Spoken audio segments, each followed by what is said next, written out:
Debates in Parliament have always been lively, and in the past, it wasn't just a war of words.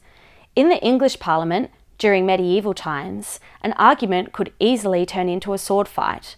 The bloodline was introduced to keep opponents apart.